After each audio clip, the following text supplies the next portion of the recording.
Hello, good morning to all of you. आज हम लोग लेके आए हैं इलेक्ट्रोमैग्नेटिक इंडक्शन का नोट्स। उससे पहले थोड़ा सा आपको फ्लैशबैक सीरियल जैसे आपको पीछे जाना पड़ेगा। मैं थोड़ा सा समझा देती हूँ कि magnetic effect of electric current ये जो है इसका हिंदी जैसे कि होता है विद्युत धारा का चुंबकीय प्रभाव। ठीक है। Force on current carrying conductor in magnetic field. Magnetic field में कैरिंग करेंट कंडक्टर जो है पर कितना कैसे फोर्स लग रहा है उसको हम लोग देखेंगे। और ये जो है direction of force Fleming's left hand rule जो है ये जो है बल की दिशा को दर्शाती है। तो फ्लेमिंग का लेफ्ट हैंड रूल भी इसमें देख लेंगे थोड़ा सा आपकी इन्फॉर्मेशन आपके नॉलेज के लिए। फ्लेमिंग के लेफ्ट हैंड रूल क्या कहता है कि फोर्स के डायरेक्शन को वो बताता है। मान लेते हैं कि दो बार मैग्नेट है, ठीक है। बार मैग्नेट नॉर्थ पोल और साउथ पोल की ओर डायरेक्शन शो करेगा, तो वो डायरेक्शन जो है ना मैग्नेटिक डायरेक्शन जो शो करेगा। तो एक नॉर्थ पोल से जब साउथ पोल जाता है तो वो मैग्नेटिक फील्ड का डायरेक्शन शो करता है। तो अगर हम लोग वो north pole to south pole होती है मैग्नेटिक फील्ड का डायरेक्शन जो मैग्नेटिक फील्ड की दिशा को बताती है। अगर इन दोनों बार मैग्नेट के बीच कोई अगर तार रखते हैं, हम लोग बार मैग्नेट के बीच अगर कोई तार रखते हैं, वायर रखते हैं, तो इसके अंदर तो करंट फ्लो हो रही होती है। वायर के अंदर मान लीजिए करंट फ्लो हो रही है, तो इसकी दिशा क्या हो जाएगी मैग्नेटिक फील्ड की दिशा के। जैसे कि यहाँ करंट है और करंट और फील्ड मतलब दोनों एक दूसरे के परपेंडिकुलर है, तो ये बता रहा है। और हाँ, इलेक्ट्रिक करंट और मैग्नेटिक करंट में एक फोर्स लगता है, वो किस दिशा में लगता है वो फ्लेमिंग के लेफ्ट हैंड रूल बताता है। अब यहाँ क्वेश्चन आता है कि आखिर फोर्स लगता ही क्यों है। क्योंकि जब वायर में करंट फ्लो होती है और करंट का डेफिनेशन ही होता है rate of flow of charge is called current. और करंट फ्लो होने के कारण मैग्नेटिक फील्ड जनरेट होगी और इसी बीच करंट और मैग्नेटिक फील्ड में कुछ रिएक्शन होंगे, तभी वो फोर्स का निर्माण करती है। और यही चीज़ बताती है फ्लेमिंग का लेफ्ट हैंड रूल। यहाँ तक तो आपको समझ में आ गया। बाकी ये सब जो बेसिक चीज़ है ये मैं लिखती हूँ, इसका कोई ऐसा ज़रूरी नहीं है।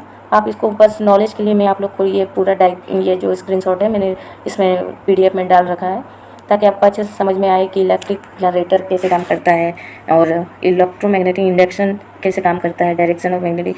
अब आ जाते हैं हम लोग इलेक्ट्रोमैग्नेटिक इंडक्शन के नोट्स पे, क्योंकि BSc में अगर देखा जाए तो सबसे ज़्यादा ज़रूरी हो जाता है कि इलेक्ट्रोमैग्नेटिक इंडक्शन का नोट्स स्टूडेंट के पास उतना टाइम रहता नहीं है, बस रटने के फिराक में रहता है। तो इसीलिए मैंने सोचा कि कुछ हेल्प कर दूँ, इसलिए मैंने इलेक्ट्रोमैग्नेटिक इंडक्शन का नोट्स पूरा लिख दिया है। The process of production of an electromotive force in a conductor, ये बोल रहा है कि इलेक्ट्रोमोटिव फोर्स जो है कंडक्टर में जब इसका प्रोसेस का निर्माण होता है, there is a change of magnetic flux. और इसमें क्या होता है ना कि चेंज ऑफ इलेक्ट्रिक फ्लक्स होता है, इसमें चेंज होता है electric flux linkage with the conductor and experimentally it is found that the induced EMF in a circuit is related to the rate of change of magnetic flux. ये जो है induced EMF है ना, वो पूरा किससे रिलेटेड है। Induced EMF rate of change of magnetic flux पे, where phi is the magnetic flux.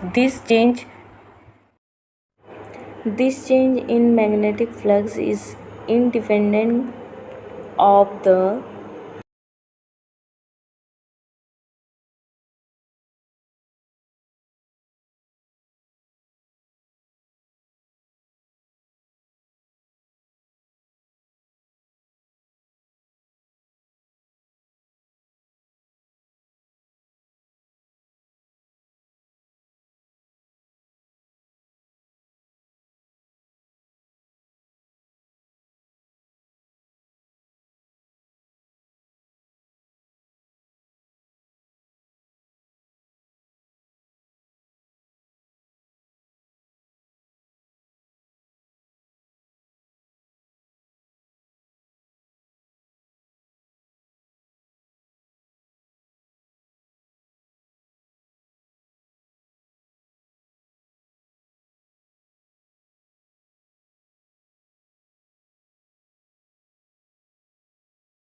This change in magnetic flux is independent of the way phi changes. Phi may changes because B changes, or the area enclosed by the circuit changes, or both, or in any other ways.